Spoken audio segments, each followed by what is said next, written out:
webinar. Thank you so much for joining this session. Well, good afternoon or good morning. It depends on your time zone. I say this because we are very happy to have here today with us a special guest, Professor Michael Galko from the University of Texas, the MD Anderson Cancer Center. This webinar today is focused on describing how new fluorescent tools can be employed in the characterization of controlled substances. And we are very happy to have here Professor Galko because we had the opportunity to work together developing a fluorescent tool which has been applied in his research line in the MD Anderson Center.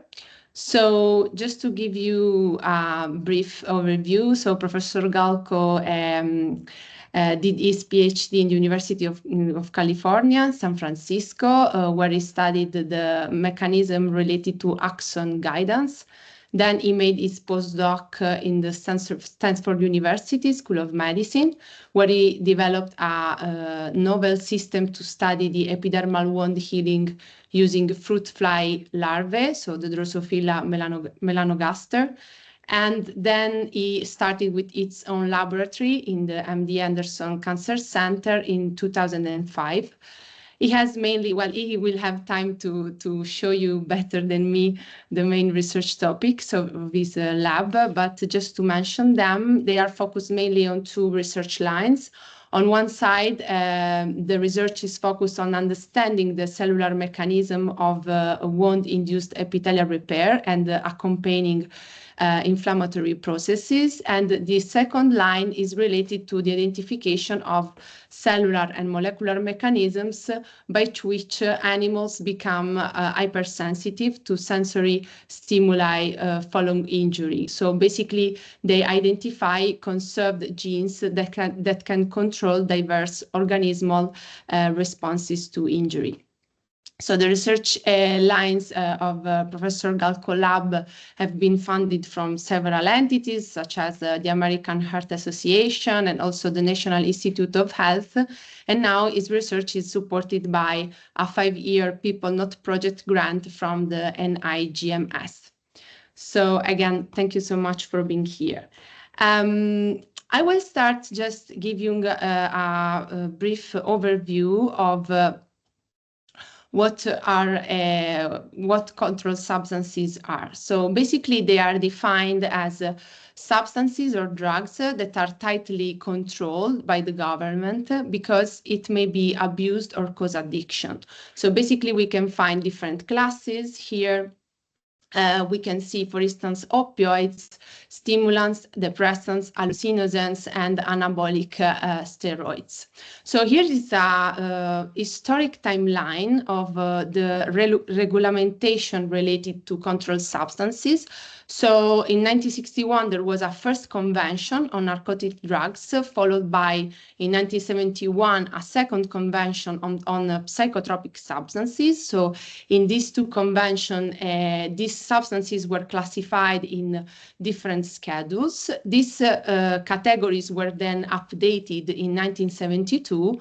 And then in 1988, new measures against illicit trafficking and regulation of chemical precursors were introduced.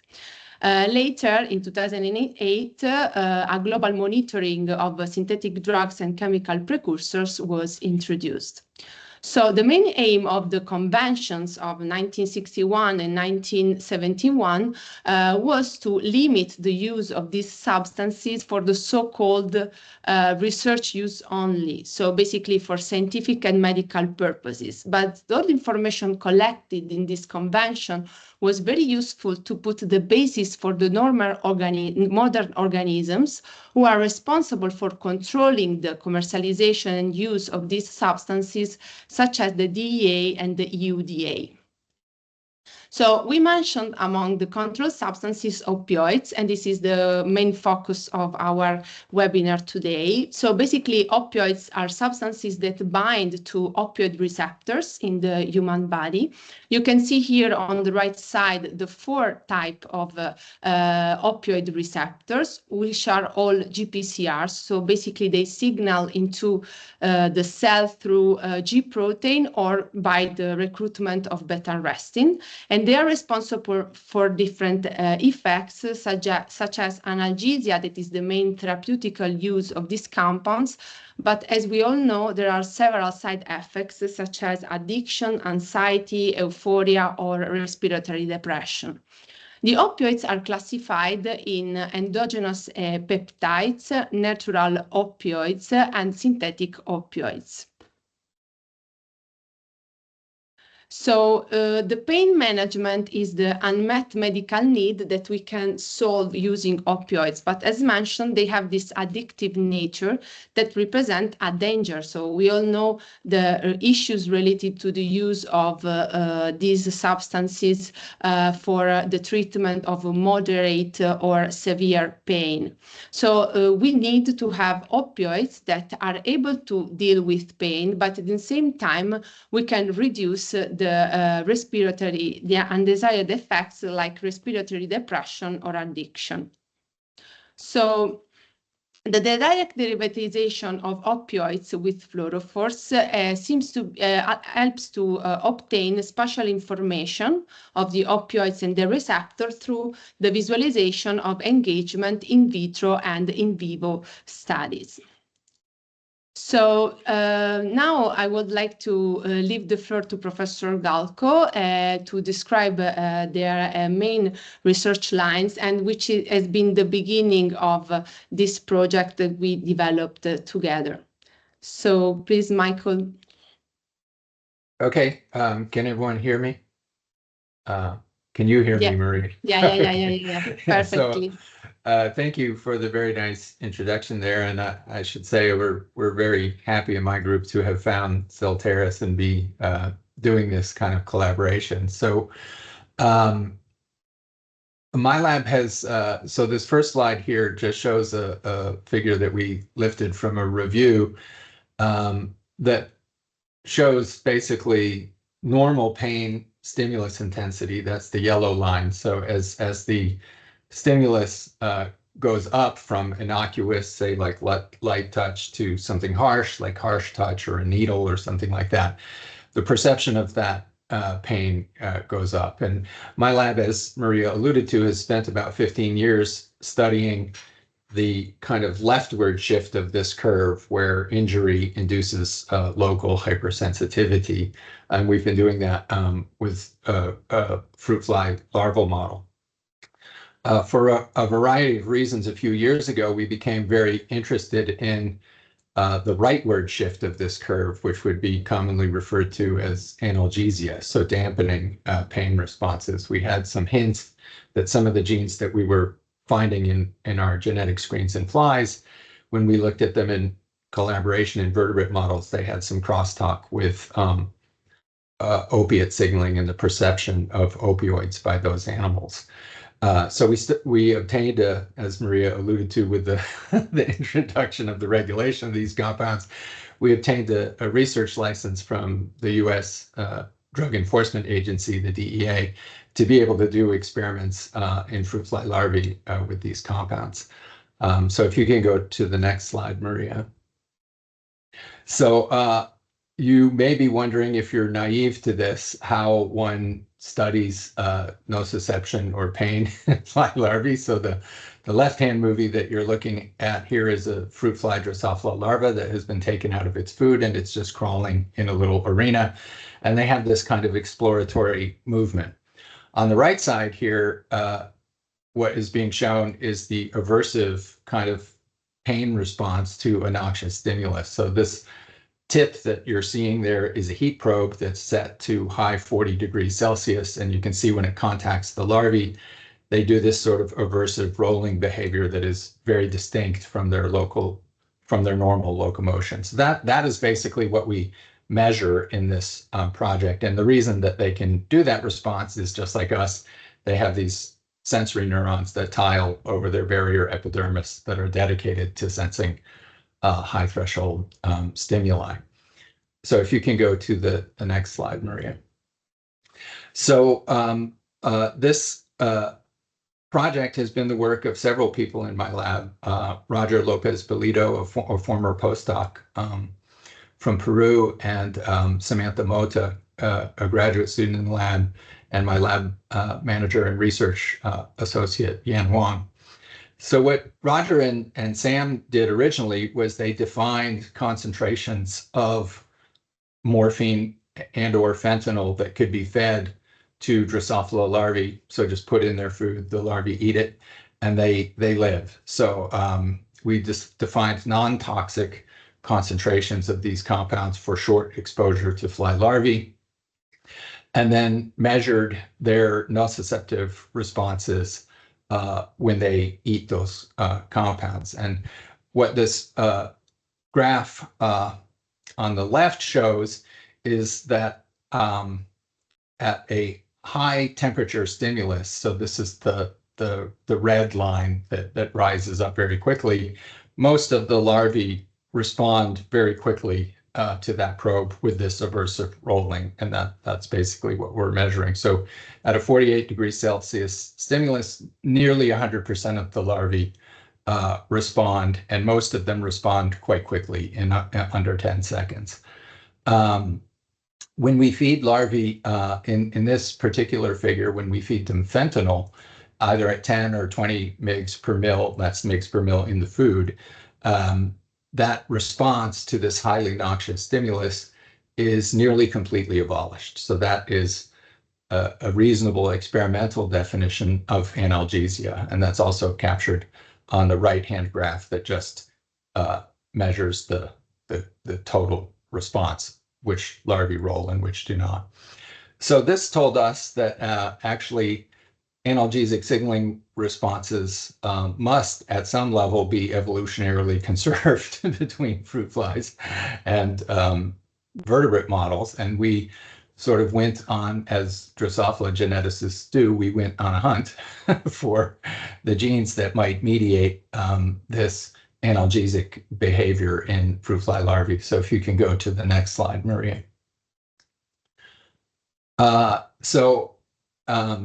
We collaborated with Nate Himmel, who used to be a graduate student in Dan Cox's lab at Georgia State and is now doing a postdoc with Richard Benton in Lausanne, Switzerland. And Nate is a real whiz at bioinformatics techniques, and he helped us try to sort through the fruit fly G protein coupled receptors for ones that might have some cryptic and previously unappreciated homology with vertebrate opiate receptors. And when he did a variety of kind of clustering strategies, what he found was that there were two G protein coupled receptors in the fly genome called ASTCR1 and ASTCR2. That stands for elatostatin C receptor 1 and receptor 2, that are the only GPCRs in the fly genome that basically cluster with human opioid receptors and somatostatin receptors. So we thought those were good candidates. And Nate also did some structural modeling using AlphaFold that certainly is suggestive that these receptors fold similarly to human opiate receptors, in particular the mu1, and that they also might interact with opioid ligands. Next slide, Maria. So Sam tested whether mutants in ASTCR1, so larvae that lack the function of this gene, are required for the fentanyl-induced analgesia that we get seen just by feeding fruit fly larvae fentanyl. And the graph on the left here shows for one particular allelic combination of ASTCR1, that the controls are in red here, and you can see larvae that are not fed fentanyl in red have a very high response. If they are fed fentanyl, that's the really low line graph. So that's the analgesic effect. The two green lines are the ASTCR1 mutants plus or minus fentanyl, and you can see basically that the plus fentanyl line, which is the bright green one, does not go down as it does in the controls. So that is the lack of opiate-induced or fentanyl-induced analgesia in these larvae. So as geneticists, our conclusion from this experiment is that ASTCR1 is required for fentanyl-induced analgesia. And the line graph on the left shows this for one allelic combination. The bar graph on the right kind of summarizes data looking at multiple different mutant alleles of this gene, and they all show this defect in fentanyl-induced analgesia. Now, at this point in the project, this is sort of where we contacted Celtarys because we were very curious as to whether this gene that is genetically required for fentanyl-induced analgesia is actually the factor that is binding the opioids that we're feeding to the larvae. Because that would certainly be probably the simplest model for what is happening here. And certainly the Nate's bioinformatic modeling, structural modeling suggests that that would be the case. So we contacted Celtarys and originally wanted them to basically help us make, using their expertise in medicinal chemistry approaches, to make a fluorescent derivative of morphine, which they have already done, and also a fluorescent derivative of fentanyl, which is currently in progress, so that we could basically do cell binding studies and cell signaling studies and see whether this Drosophila gene is actually the direct receptor for ASTCR1. So this took quite a few months, but the compounds were eventually developed, and I think, Maria, you're going to show data later, some of your activation data in the cells, right? Yeah. So they are full agonists, and they're basically morphine plus a linker plus a fluor, a red fluor that would allow us to do kind of cell binding experiments. So if you can go to the next slide, Maria. Mm-hmm. So now, slightly unfortunately and complicatedly for us, once we got these molecules in hand, we found quite quickly that Yan in my lab did the cell binding assays, and it might be a little bit hard to see here, but the positive control in the top left corner cell, you can see these small bright red dots. These are HMOR expressing HEC293 cells, so they are binding this fluorescent derivative of morphine after a short exposure, and you can see those dots. When we express ASTCR1, the fly receptor in these HEC293 cells, we do not see that binding.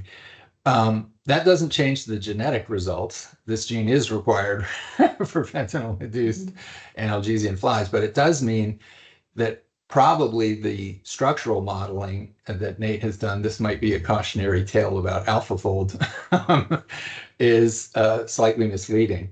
And we think what is happening here is that there is some other protein, possibly a transmembrane protein or a secreted protein in flies that is a chaperone, perhaps, for these opioids interacting with ASTCR1, and we are currently on the hunt for this. The news is not all bad, because with this fluorescent derivatives of opioids, we can use those as tools to try to find other opioid binding proteins in the flies.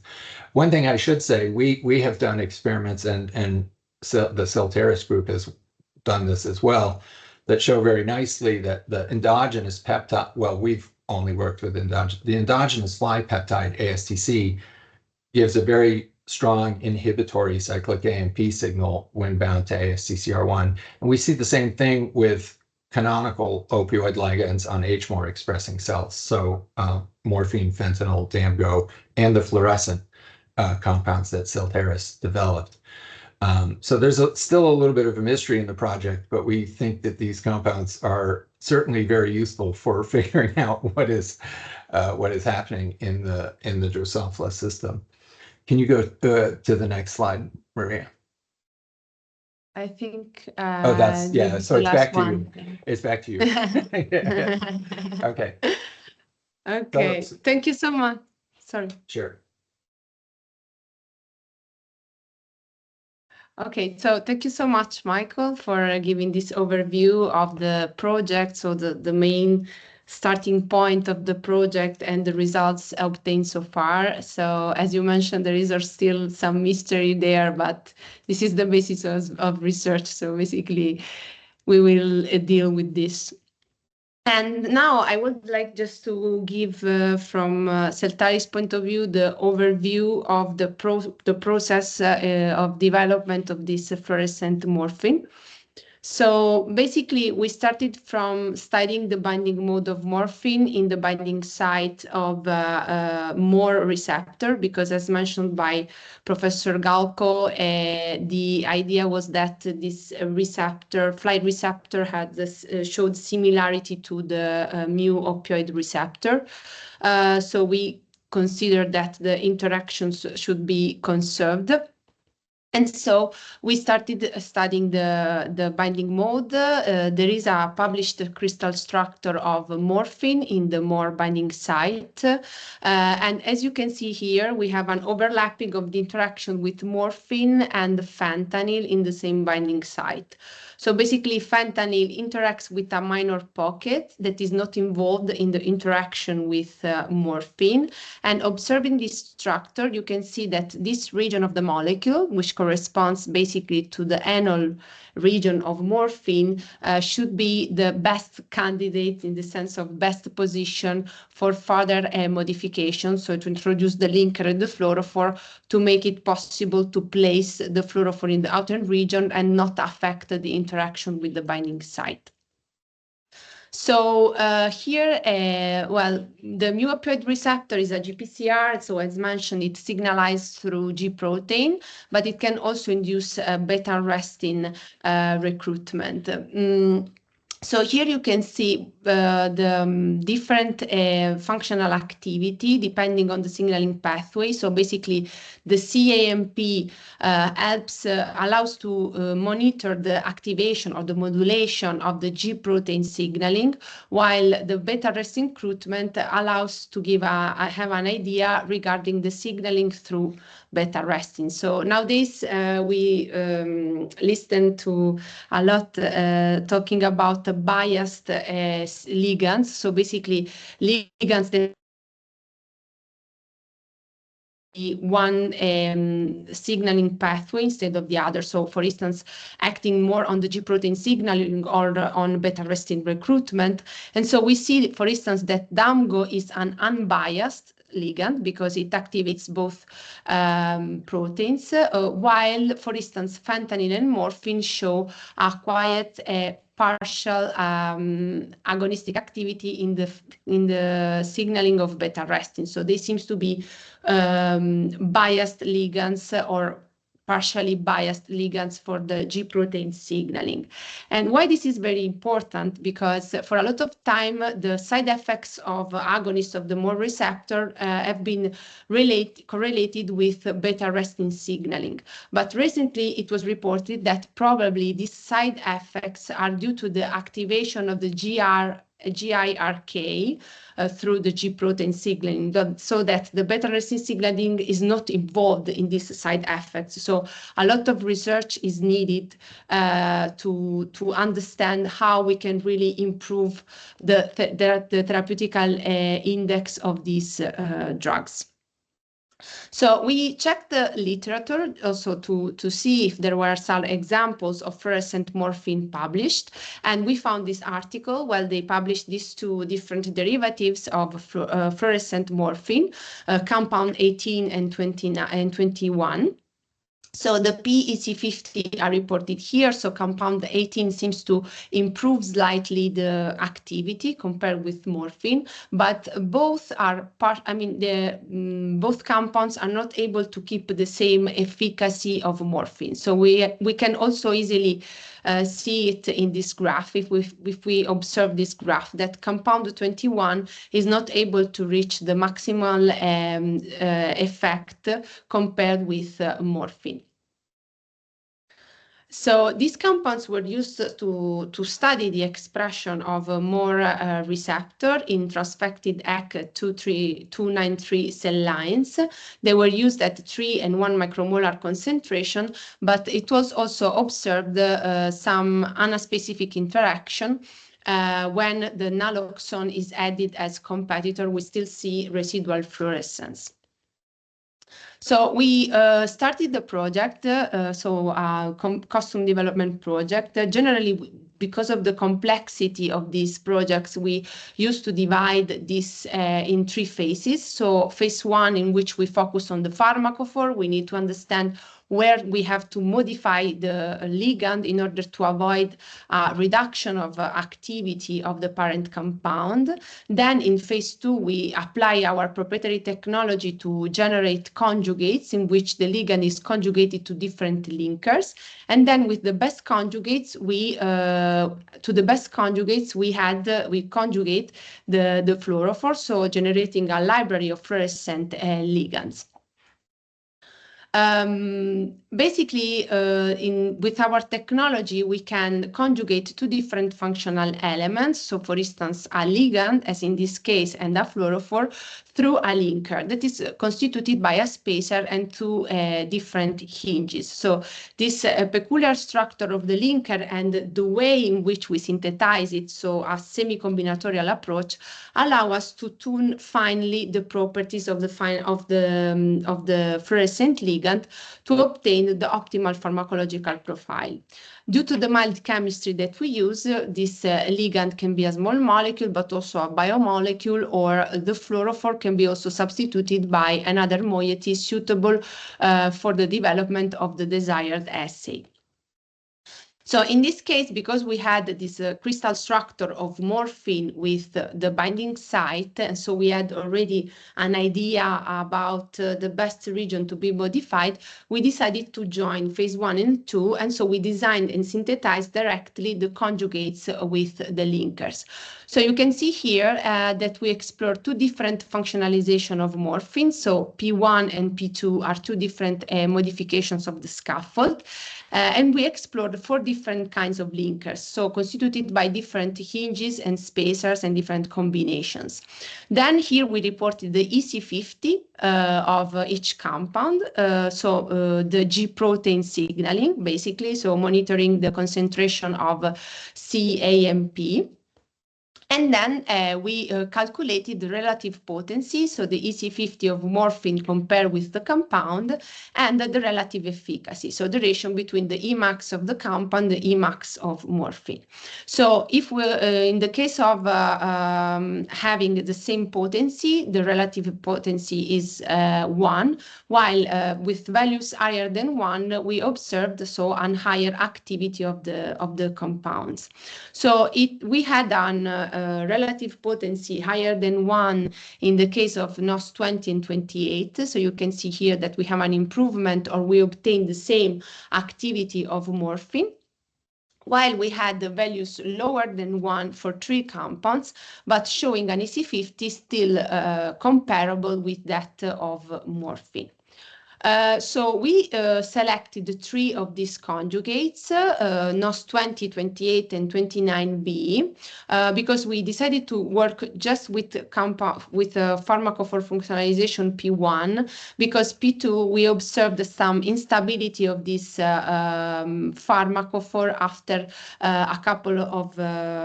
after about some weeks in solution. So we wanted to be sure to not have issues related to stability. So we selected the P1 modification, and we wanted to explore different linkers, because we need to understand the contribution of the linker when we conjugate the fluorophore. Also to explore the binding pocket of the MOR receptor, because we need the fluorophore to be placed in the outer region of the protein. So we wanted to explore the different length of the linkers, and also the contribution to the final conformation of the molecule, because adding the fluorophore, we can have a different conformation assumed in solution by the compound. So if we compare this data with those previously reported in literature, so the same article I showed you before, developing the fluorescent ligands, they did a preliminary exploration of different functionalization of the morphine scaffold and adding several chains. And you can see here that none of the compound is able to keep the same activity of morphine, and also just 2 of these compounds keep the same efficacy. So the other compounds show a reduction of the Emax. So with the selected conjugates, we also identified 2 different fluorophores suitable for the, as mentioned before by Professor Galko, for the instruments they had in their lab. And so we obtained these 3 different fluorophores. So as you can see, we have 2 compounds that improve significantly the activity of morphine. So we have an RP, so a relative potency of 7.5 and 6.3. And we also obtain another fluorescent ligand with, the relative potency lower than 1, but still comparable with morphine. And again, a really important result is that all these compounds, as in the previous series, keep the full agonistic behavior as the parent compound. So here I reported the data of the published ligands in literature. So again, as you can see, these compounds are not full agonists, and we were able to obtain higher activity. And also we can say also that the specificity of the binding, we have a high specificity because the experiments showed before by Professor Galko showed that there is no anaspecific interaction with other structures of the cells that are not the MOR receptor. So here we have a resume of all the data showed before, because it's interesting to see how linker conjugation and then fluorescent labeling, how they affect the activity. So for instance, in the case of compounds NOS28 and NOS40, the conjugation of the linker keeps the same activity, and then we have a slight reduction of activity. In the case of compounds NOS20 and 50, we have an improvement of the activity that is further improved after labeling with the fluorophore. And in the case of NOS29B and 56, we have a slight reduction of the activity compared with morphine, but then this activity is recovered. And again, all these compounds are full agonists of the receptor. So we decided to, we selected 2 of these fluorophores, NOS40 and NOS50, to be shipped to Professor Galko for further testing. So the results that you saw before. So basically, just to sum up the results, we can say that controlled substances are a highly promising topic for research and development, especially the possibility of improving their therapeutic index, that the development of customized fluorescent derivatives of controlled substances can advance the research in various fields, also in unconventional areas like Fly receptors. The published fluorescent morphine reported in literature showed interesting data, but they are not optimal, so to be employed in further and desired assays, and that applying our technology, we were able to generate fluorescent ligands that showed the desired functional activity with the tailored photophysical properties and high specificity. So I would like to thank again Professor Galko for being here today and giving us his availability. I also want to thank Dr. Yang Wan that has been working on the project, and all of you for your attention and for being here today. So now we have some time for questions. So you can write your questions in the chat. And we will be happy to answer.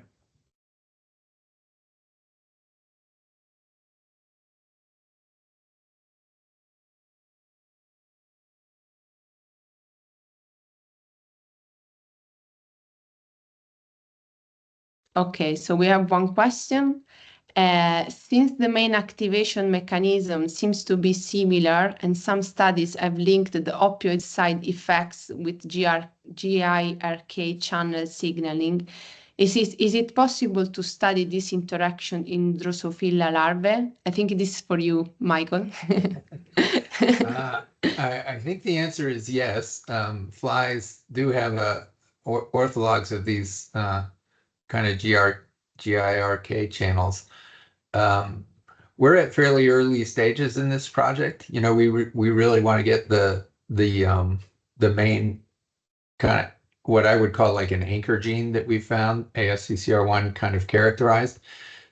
We are suspicious from what we found so far with the fluorescent labeled morphine that there may be some differences between flies and vertebrates as to how these compounds are presented to the cell. And we want to understand that. Those mechanisms may or may not be conserved.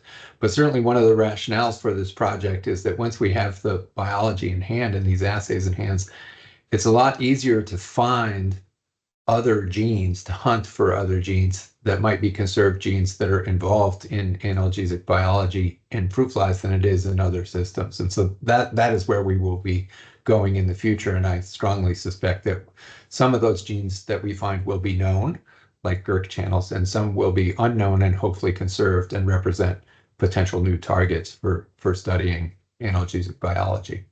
I hope that answers the question. Great. Thank you, Michael.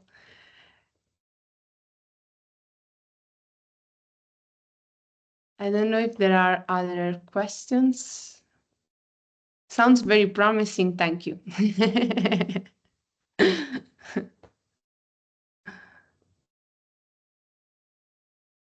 Okay. And I have a question, actually, Michael, curiosity more than just a general curiosity, but why these models of Drosophila larvae are the best models to perform this kind of studies?